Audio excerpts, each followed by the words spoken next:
உலகத் தமிழ் மக்கள் உங்கள் அனைவருக்கும் எனது அன்பான வணக்கங்கள். என்ன ரிஷபராசி நேயர்களே, ராசியின் பலவீனங்கள். ஒவ்வொரு ராசிக்கும் பலமும் இருக்கும், பலவீனங்களும் இருக்கும்.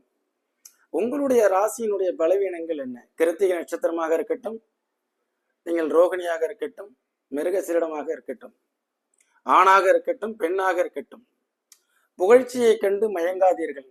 அதுதான் உங்களுடைய பலவீனம். பார்க்கறதுக்கு நல்ல ஸ்மார்ட்டா இருப்பாங்க ரிஷபராசி, நல்ல ஹைஜாண்டிக்கலா இருப்பாங்க.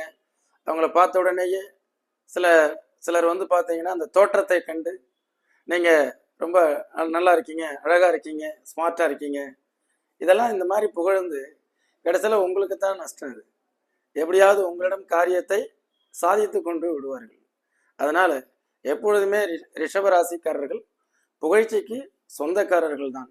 ஆனால் நீங்கள் புகழத்தக்க செயல்கள் எல்லாம் செய்யக்கூடியவர்கள் தான். ஆனால் அந்த புகழுக்கு அடிக்ட் ஆயிட்டீங்கன்னா உங்களால ஆதாயங்கள் அடைய போவது எதிராளிகள் தானே. அதே மாதிரி உங்களுடைய சோம்பல் தனம், அது ஒரு மிகப்பெரிய பலவீனங்கள். நீங்கள் நினைத்தால் எதையும் வெற்றிகரமாக அற்புதமாக சாதிக்க முடியும்.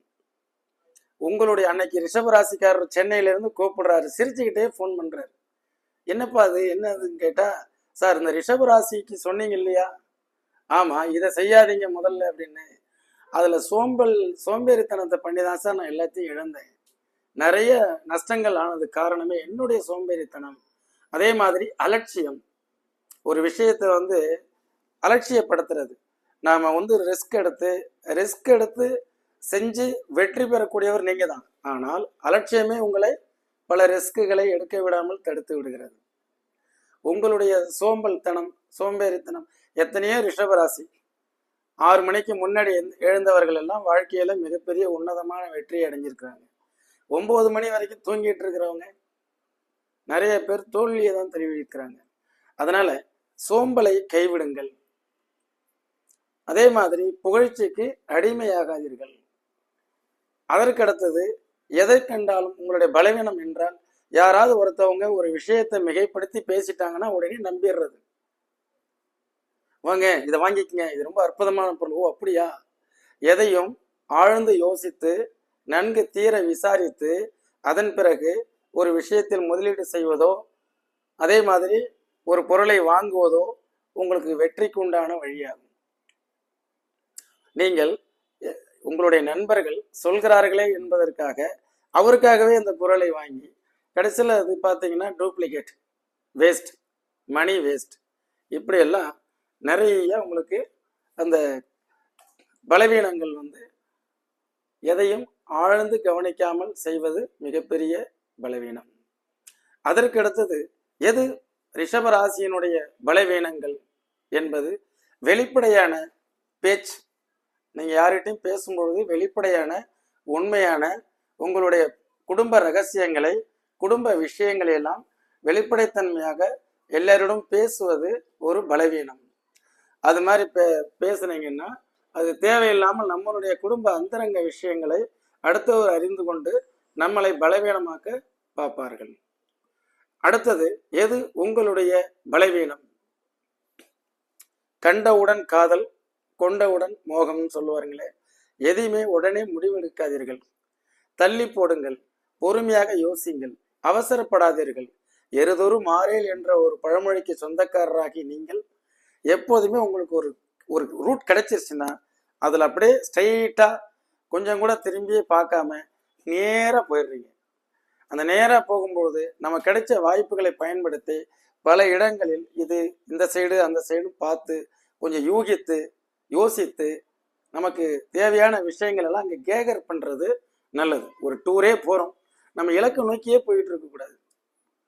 அந்த போகிற வழியில் வேற என்னென்னலாம் இருக்கு, என்னென்னலாம் நம்ம ரசிக்க வேண்டிய இடங்கள் இருக்கிறது, இதையெல்லாம் பார்த்து கவனித்து அதெல்லாம் நம்ம ஒரு நோட்ஸ் எடுத்துக்கிட்டிங்கன்னா அடுத்த முறை அங்கே போகிறதற்கு ஒரு நல்ல ஒரு வாய்ப்புகள். ரெண்டாவது பார்த்தீங்கன்னா, அடுத்த முறை அங்கே செல்வதற்கு நிறைய இடங்களை கேகர் பண்ணி வச்சுக்கலாம், ஸ்டோர் பண்ணிக்கலாம். ரிஷப ராசியினுடைய பலவீனங்கள் அடுத்ததாக பார்க்க போனால் நிறைய இருக்கிறது.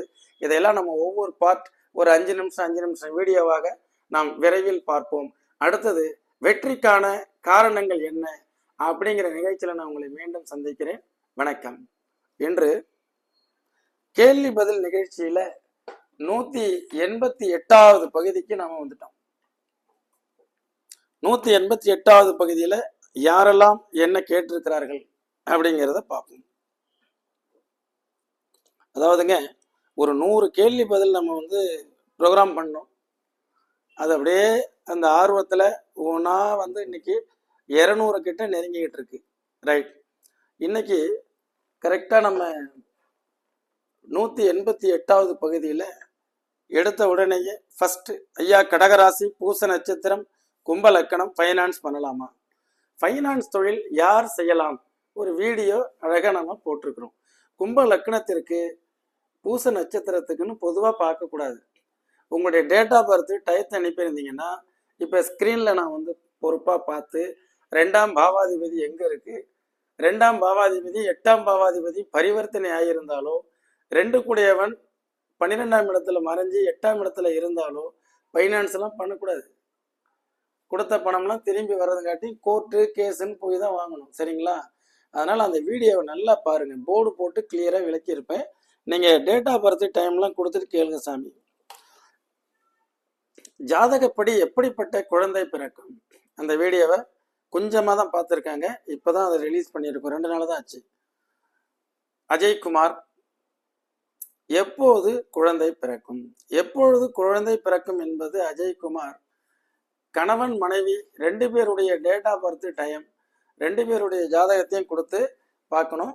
இருந்தாலும் டேட் ஆஃப் பர்த் எல்லாம் கொடுத்துருக்கிறீங்க. அஜய்குமார் 13/2/1988,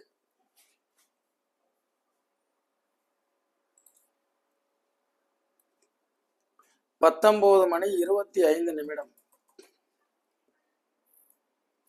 பிறந்த ஊர் சென்னை.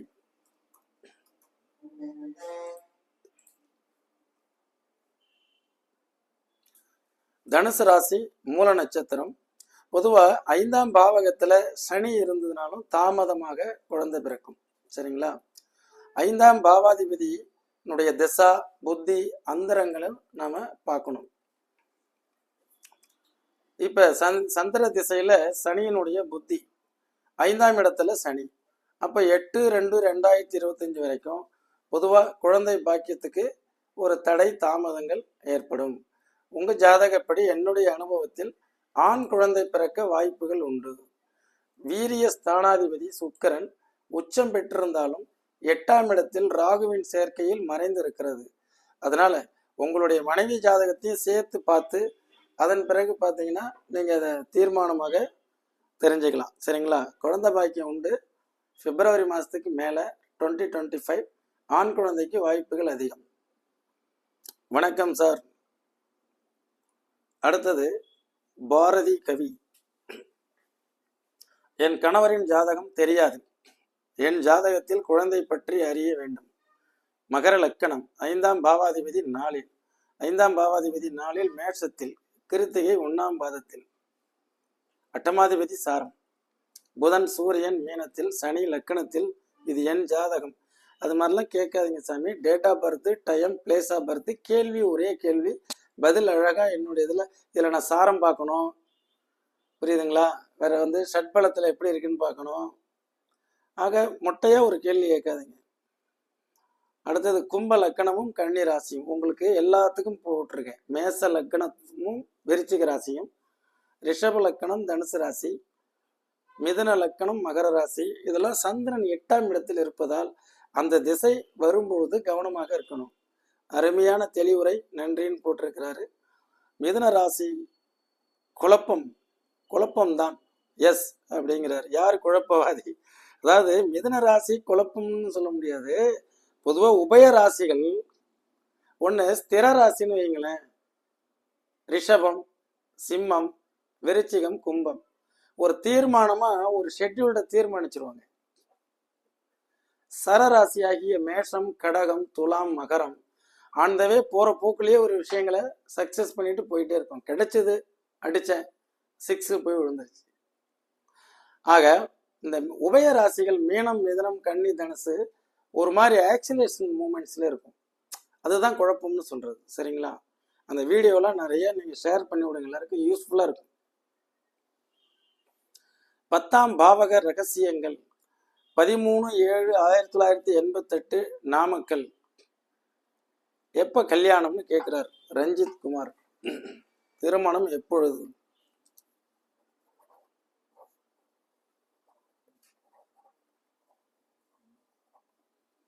குழந்தை எப்போது?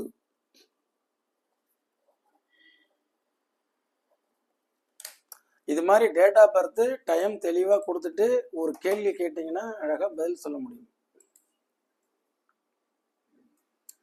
13/7/1988 10:37 PM.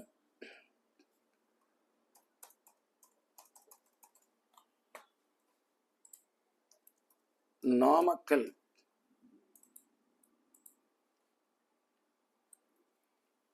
திருமணம் 7ஆம் பாவாதிபதியினுடைய தசா புத்தி அந்தரங்கள் நடக்குமேயானால் கண்டிப்பாக திருமணத்துக்குண்டான முயற்சி எடுக்கலாம். இவருக்கு பாருங்க, லக்கணம் கன்னி லக்கணம், மிதுன ராசி, நல்ல அற்புதமான திசை ஆரம்பம். ஷட்பலத்துல புதன் நல்ல வலிமையா இருக்கு, ஸ்ட்ராங்கா. லக்னாதிபதியினுடைய திசை, லக்னாதிபதி திசையில நினைச்சதெல்லாம் சாதிக்கலாம். வீடு, வாகனம், திருமணம், குழந்தை பாக்கியம், பிஸ்னஸ் டெவலப்மெண்ட், இது எல்லாமே இந்த ஜாதகத்துக்கு வந்திருக்கு. இப்போ புதன் திசையில, புதன் புத்தியில, புதன் அந்தரம். இந்த 29/9/2024 அப்புறம் தான் ஒரு சேஞ்சஸ் வரும். ஏன்னா தன் திசை, தன் புத்தி, தன்னுடைய அந்தரம், இது ஏதாவது ஒன்றாவது சேஞ்ச் ஆகணும். அதன் பிறகுதான் திருமணமாகட்டும், வேலையாக இருக்கட்டும். சரிங்களா? எப்பொழுதுமே ஜாதகத்துல ஒரு லக்னாதிபதி, ராசியாதிபதி பலம் பெற்று திசை நடக்கும் பொழுது இவர் நினைச்சது பூரா இதுல தான் சாதிப்பார். என்ன நினைச்சிருக்கிறாருங்கிறத ஒரு டைம் ஒரு அப்பாயின்மெண்ட் வாங்கிட்டு ஜாதகத்தை பார்த்தீங்கன்னா தெளிவா நான் உங்களுக்கு என்ன செய்யலாம், ஒரு 17 வருஷத்துக்கு உண்டான பேக்கேஜ் தரேன். இந்த 17 ஆண்டுகள்ல நீங்க அற்புதமா சாதிக்கலாம். நிறைய விஷயங்கள் இருக்கு. கேள்வி பதில் 187 பார்த்து விட்டு, ஐயா ரொம்ப நன்றி, உங்களிடம் பார்த்துள்ளேன் அப்படின்னு மதிவானன் சொல்றாரு. சேலம் நினைக்கிறவர். தனுசு லக்னமும் தசாபுத்தியும், சுக்கிரன் உச்சம், என்ஜாய் அப்படிங்கிறார் ஒருத்தர். தனுசு லக்கணத்துக்கு சுக்கிரன் உச்சம் பெற்று திசை நடந்ததுன்னா நன்றாக இருக்கும். ஏன்னா 11 கூடையவன் உச்சம், 6 கூடையவன் உச்சம். ஒரு பக்கம் கடன் இன்க்ரீஸ் ஆகும், நோய் இன்க்ரீஸ் ஆகும், இன்னொரு பக்கம் லாப மேன்மைகள் இன்க்ரீஸ் ஆகும். ரெண்டுமே எனக்கு நடந்திருக்கு. என்னுடைய அனுபவத்தை தான் நான் சொன்னேன். சரிங்களா? அதனாலதான் அவரு என்ஜாய் அப்படின்னு போட்டிருக்காரு அசோகன். ஜாதகப்படி யாரால் லாபம் பெறலாம்? பெனிஃபிட்டபிள் 11th ஹவுஸ். அந்த 11th ஹவுஸ் யாருதான் இருந்தா என்ன?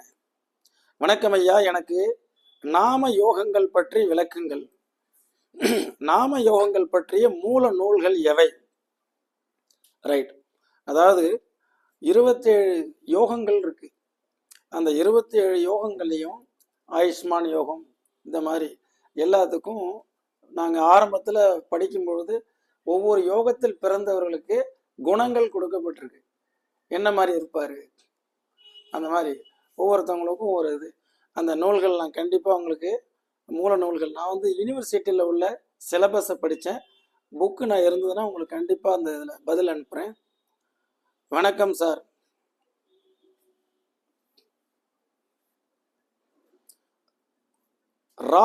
ராகு கேது திசை என்றால் என்ன? அதாவது ராகு கேது தோஷம் என்றால் என்ன? சரிங்களா? இதுல ஒருத்தர் போட்டிருக்கிறாரு, கரெக்டா வாக்கிய கணிதமா திருக்கணிதமா? அது ஓகே. ஜாதகப்படி தொழில் எப்படி அமையும்? வாழ்க வளர்க, வழிகாட்டல் பணி. காலை வணக்கம் ஐயா. கன்னி மற்றும் மிதுன ராசிக்காரர்களிடம் வித்தியாசம் என்ன? கன்னி ராசி, மிதுன ராசி பொதுவா ரெண்டுமே உபயராசி. புதனுடைய மூல திரிகோண ராசி கன்னி. சரிங்களா? கன்னி ராசி என்பது கன்னி காலபுருஷனுக்கு 6ஆம் ராசி. 6ஆம் ராசி அப்படிங்கிறது நம் வேலை செய்யக்கூடியது. கன்னி ராசிக்காரங்க மேக்சிமம் அடுத்தவங்ககிட்ட ஒர்க் பண்ணிக்கிட்டே இருப்பாங்க, நேர காலம் இல்லாமல் உழைப்பாங்க, பல ஆண்டுகள் ஒரே நிறுவனத்தில் வேலை செய்வாங்க. மிதனம் அப்படி கிடையாது, அதுக்கு பிடிச்சாதான் அந்த இடத்துல இருக்கும், இல்லை டப்பு டப்புன்னு மாறிக்கிட்டே இருக்கும். மிதனம் அதிகமாக ஒர்க் பண்ணுறது தன்னுடைய சொந்த வேலையாக இருக்கும், சொந்த பிஸ்னஸாக இருக்கும். கன்னி அடுத்தவங்கள்ட்ட வேலை பார்க்குறதா இருக்கும். 2 பேருடைய அதிபதியும் ஒன்று தான். சரிங்களா? 7ல் குரு சொல்லலையே சார் மன வாழ்க்கை, ஜாதகப்படி மன வாழ்க்கை எப்படி இருக்கும்? 7ஆம் பாவகத்தில் குரு இருந்தால் நல்ல கணவன், நல்ல மனைவி. சனி இருந்தால் நோயுற்ற தன்மை, ராகு இருந்தால் பிடிவாதம், கேது இருந்தால் ஒரு முற்றிலும் ஆசையற்ற, இப்படி ஒரு டிஃப்ரெண்டாக ஒரு செவ்வாய் இருந்தால் ரோஷக்கார பெண்மணி, சுக்கிரன் இருந்தால் அழகான பெண்மணி, இப்படி குரு இருந்தால் நல்ல கண்ணியமான குணமான பெண்மணி அமைவாங்க. ரைட். அடுத்தது மகரம். எதில் ஜாக்கிரதையாக இருக்க வேண்டும்? அருணா மீன லக்கணம், திருவோண நட்சத்திரம், மகரம் ராசி. குரு திசை, புதன் புத்தி நடக்கிறது, ரொம்ப கஷ்டமாக இருக்கு. டேட் ஆஃப் பர்த்தை கொடுத்துட்டீங்க அருண், நீங்கள் டயத்தை பிறந்த நேரத்தை கொடுக்கணும். லக்கணம் கொடுத்ததுனால நான் செக் பண்ணுறேன். 19/5/87.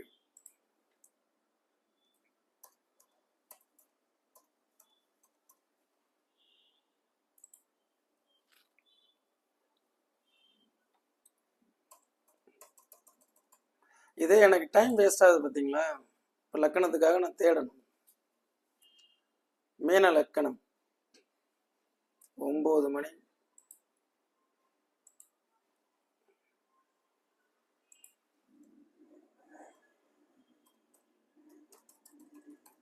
ஒரு சில ஜோதிட ஆர்வலர்கள் டப்புன்னு பார்க்கணும்னு நினைப்பாங்க. அடுத்தது பார்த்தீங்கன்னா ஒரு சிலருக்கு போர் அடித்து வெளியில் போயிடுவாங்க, வீடியோ பார்க்க மாட்டாங்க. அதனால தான் டைம் இதாக பார்த்தீங்களா? 2 தனுசு லக்கணம், திருவோண நட்சத்திரம், மீன லக்கணம்,